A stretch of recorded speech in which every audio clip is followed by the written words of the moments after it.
9th class second language Hindi बच्चे देखें आपका 6th लेसन बेटी के नाम पत्र बेटी के नाम पत्र అంటే అమ్మాయికి లేఖ రాస్తున్నారు కూతురికి లేఖ చూడండి उद्देश्य पत्र विधा से अपने विचार प्रकट करने का प्रयास करना अपनी भावनाएं दूसरे तक पहुंचाने के लिए पत्र भी एक साधन है చూడండి पत्र विधा से अपना विचार प्रकट करने का प्रयास करना పత్ర లేఖ ద్వారా మీ తమ యొక్క విచారాలను ప్రకటించడానికి ప్రయత్నించడం अपनी भावनाएं दूसरों तक पहुंचाने के लिए మన యొక్క భావనలు ఇతరులకు పంపించడం కోసం తెలపడం కోసం లేఖలను వాడతాం కదా మనము छात्रों के लिए सूचनाएं చూడండి पाठ का चित्र देखिए चित्र के आधार पर कल्पना कीजिए कि पाठ में क्या बताया होगा చూడండి పాఠలో ఇచ్చిన చిత్రం సో పాఠంలో ఏమి చెప్పడం జరిగింది అని అడుగుతున్నారు ఏం చెప్పడం జరిగింది ఇక్కడ చూడండి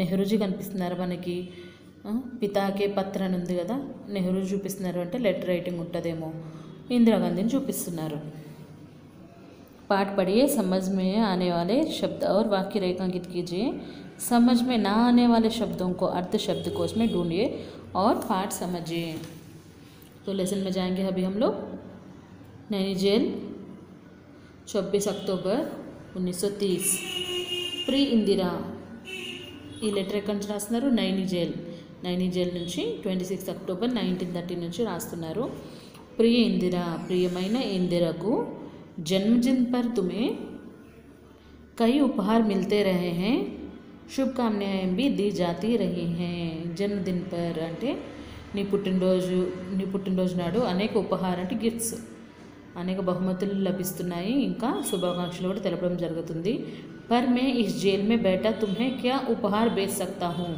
కానీ నేను इस जेल में बैठा ఈ జైల్లో కూర్చొని तुम्हें क्या उपहार भेज सकता हूँ నేను నీకు ఎలాంటి గిఫ్ట్ని పంపించగలను ఎలాంటి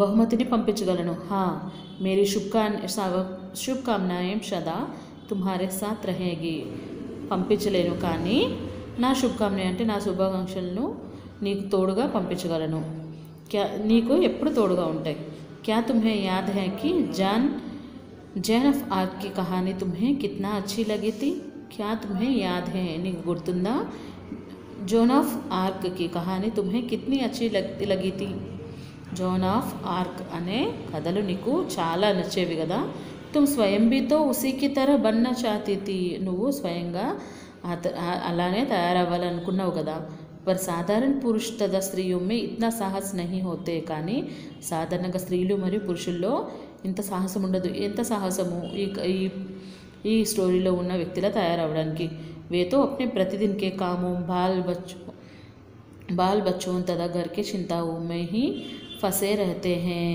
వాళ్ళు ఎప్పుడు కూడా ప్రతిదినం అంటే దినసరి కార్యక్రమాలు రోజువారీ కార్యక్రమాలు పిల్లల్ని చూసుకోవడము ఇంటిని చూసుకోవడము ఇలాంటి వాటిలోనే ఉండిపోతారు परंतु एक समय ऐसा आ जाती है कि किसी महान उद्देश्य की पूर्ति के लिए सभी लोगों में असीम उत्साह भर जाते हैं परंतु కానీ एक समय ऐसा आ जाते हैं ఒక్కొక్క సమయం ఏ విధంగా ఒక సమయం వస్తుంది ఆ సమయంలోని ఏదో ఒక మంచి ఉద్దేశం కోసం उत्साह भर जाते हैं మనలో ఉత్సాహం అనేది కలుగుతుంది సాధారణ పురుష వీర్ బన్ जाते हैं और స్త్రీయం వీరాంగనేయం సాధారణమైనటువంటి పురుషులు వీరులుగా మారుతారు స్త్రీలు వీరాంగన అంటే వీర వనితలుగా మారుతారు అంటే ఏదో ఒక సమయం వచ్చినప్పుడు మాత్రం ఆ విధంగా మారుతారు आजकल हमारे भारत के इतिहास का निर्माण हो रहा है आजकल प्रस्तुत परिस्थितिలో हमारे भारत के మన దేశం యొక్క इतिहास का निर्माण हो रहे हैं చరిత్ర కొత్తగా చరిత్ర నిర్మించడం జరుగుతుందంటే ఇతిహాస్ చరిత్ర నిర్మాణం కొత్త చరిత్ర నిర్మాణం జరుగుతుంది बापू ने भारतवासियों के दुखों को दूर करने के लिए आंदोलन छेड़ा है बापू ने అంటే మహాత్మా గాంధీని బాబూజీ అంటాం కదా బాపూజీ భారతవాసియోంకి దుఃఖంకు దూర్ करने के लिए భారతీయుల యొక్క దుఃఖాలను దూరం చేయడం కోసం ఆందోళన छेड़े हैं ఆందోళన అనేది చేపట్టారు मैं और तुम बहुत ही भाग्यशाली हैं कि यह आंदोलन हमारी आंखों के सामने हो रहा है నువ్వు నేను చాలా భాగ్యవంతులం ఎందుకంటే ఈ ఆందోళన అనేది మన కళ్ళెదురుగా జరుగుతుంది और हम भी इसमें कुछ भाग ले रहे हैं మనము కూడా ఇందులో ఎంతో కొంత భాగ్యవంతులం అవుతున్నాం. एक महान उद्देश्य हमारे सामने है और इसकी पूर्ति के लिए बहुत कुछ करना है. ఒక గొప్ప ఉద్దేశం అనేది మన ముందు ఉంది. దీనికోసం మనము మన పూర్తిగా సహకరించాలి. కుచ్ కర్నా హై, బహుత్ కుచ్ కర్నా, మనకి ఇంకా చాలా చేసేది ఉంది అని అంటున్నారు. अब सोचना यह है कि इस महान आंदोलन में हमारा कर्तव्य क्या है. ఇప్పుడు ఆలోచించాల్సింది ఏంటంటే ఈ మహా ఆందోళన కార్యక్రమంలో మన యొక్క కర్తవ్యం ఏమిటి. इसमें हम किस तरह भाग ले परंतु जो कुछ भी हम करें, ఇందులో మనము అన్ని చేయాలంటే ఎలాంటి భాగ్ అంటే పార్టిసిపేట్ చేయమంటే ఇందులో ఏ విధంగా పార్టిసిపేట్ చేస్తే మొత్తం చేయగలము. हमें इतना अवश्य स्मरण रखना चाहिए कि उससे हमारे देश को हानि न पहुंचे. మనం ఏదైనా చేయాలి కానీ ఏం చేయకూడదంటే మన దేశానికి హాని కలిగించేది చేయకూడదు. కई बार हम संदेह में भी పड़ जाते हैं कि हम क्या करें क्या ना करें. ఒక్కొక్కసారి మనకి సందేహంలో కూడా పడిపోతాం. ఏంటని, ఏం చేయాలి ఏం చేయకూడదని. यह निश्चय करना कोई सरल कार्य नहीं है. ఇది నిశ్చయించుకోవడము कोई సాధారణమైన సరళమైన కార్యక్రమం కాదు.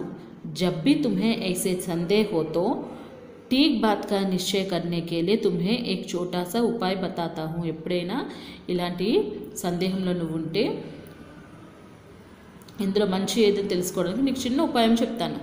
तुम ऐसा कोई काम ना करना जिस दूसरों से छिपाने की इच्छा तुम्हारा मन में उठे. నువ్వు ఇలాంటి పనులు చేయొద్దు. ఎలాంటి పనులు? ఆ పనులు దాయడానికి ఇచ్చా తుమ్హారే మన్మే ఉఠే, దాన్ని దాయాలని మీ మనసులో అనిపించకూడదు. కిసీ బాత్ కో छिपाने की इच्छा तभी होती है जब तुम कोई गलत काम करती है. దాన్ని పని చేసినప్పుడు నువ్వు చెప్పట్లేదు, నీ మనసులో దాచుకున్న అంటే అర్థం ఏంటి? జబ్ తుమ్ కోయి గలత్ కామ్ కర్తీ హో, నువ్వు ఎప్పుడైనా తప్పు చేస్తేనే ఆ విషయం తెలియకుండా దాయాలని అనుకుంటావు కదా. బహదూర్ బనో ఔర్ సబ్ కుచ్ స్వయం హీ ఠీక్ హో జాయేగా. బహదూర్, బుద్ధిమంతుడు అవు, అప్పుడు అన్నీ మంచిగా జరుగుతాయి. యదీ తుమ్ బహదూర్ బనేగి తో తుమే ఐసే కోయి బాత్ నహీ కరేగి. నువ్వు బుద్ధిమంతురాల్లాగా ఉన్నావనుకో, ఇలాంటి పని చేయాల్సిన అవసరమే నీకు ఉండదు.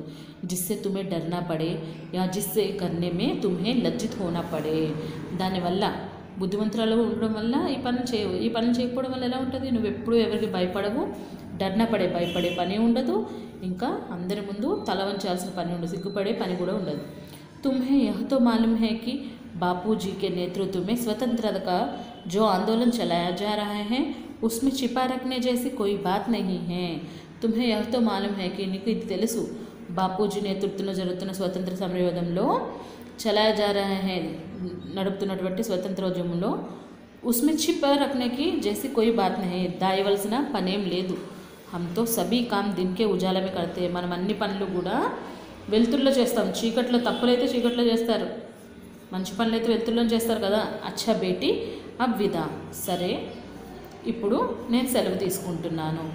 భారత్ కి సేవా కే లియే తుమ్హే బహదూర్ సిపాహీ బనే యహీ మేరే శుభకామనా హై.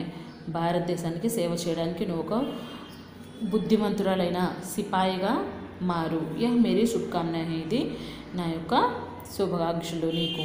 తుమ్హారా పిత జవహర్ లాల్, నీ తండ్రి జవహర్ లాల్. జవహర్ లాల్ అంటే జవహర్ లాల్ నెహ్రూ. ఇక్కడ చూడండి, జాన్ ఆఫ్ ఆర్క్ బుక్ గురించి మనం నేర్చుకున్నాం కదా, దాంట్లోని బుక్ తెలుసుకున్నాం, దాంట్లో కొన్ని విషయాలు నేర్చుకుందాం. చూడండి, జాన్ ఆఫ్ ఆర్క్ ఈయన ఫ్రాన్స్కి వీరంగనా థీ, ఫ్రాన్స్లోని వీరవనిత ఈమె, జిన్కా జన్మ పూర్వీ ఫ్రాన్స్కే ఏ కిసాన్ పరివార్ మే హువా. ఈమె యొక్క జన్మము ఫ్రాన్స్లోని పాత ఫ్రాన్స్లోని ఒక చిన్న రైతు కుటుంబంలో జన్మించింది. ఏ బచ్పన్ సే హీ సాహసి థీ, ఈమె చిన్నప్పటి నుంచి చాలా ధైర్యవంతురాలు. 12 वर्ष की अल्पायु में ही इन्होंने దృఢ నిశ్చయ कर लिया था कि 12 ఏళ్ల వయసులోనే ఈమె దృఢంగా నిశ్చయించుకుంది ఏంటంటే వే అప్ని మాతృభూమి ఫ్రాన్స్ को अंग्रेजों के चुंगली में मुफ्त कराएंगी. ఫ్రాన్స్ దేశాన్ని ఆంగ్లేయుల నుంచి విముక్తి చేస్తాను అని చిన్నప్పుడే దృఢంగా నిశ్చయించుకుంది 12 సంవత్సరాల వయసులో. ఇన్హోనే అంగ్రేజోంకి విరుద్ధ కై లడాయం లడి, ఈమె అంగ్రేజులకి విరుద్ధంగా చాలా యుద్ధాలు చేసింది. విజయాన్ని కూడా ప్రాప్తించుకుంది. ఆజ్ भी इनका जीवन प्रेरणा का स्रोत है. ఈరోజు కూడా ఈమె యొక్క జీవితము అందరికీ ప్రేరణదాయకం.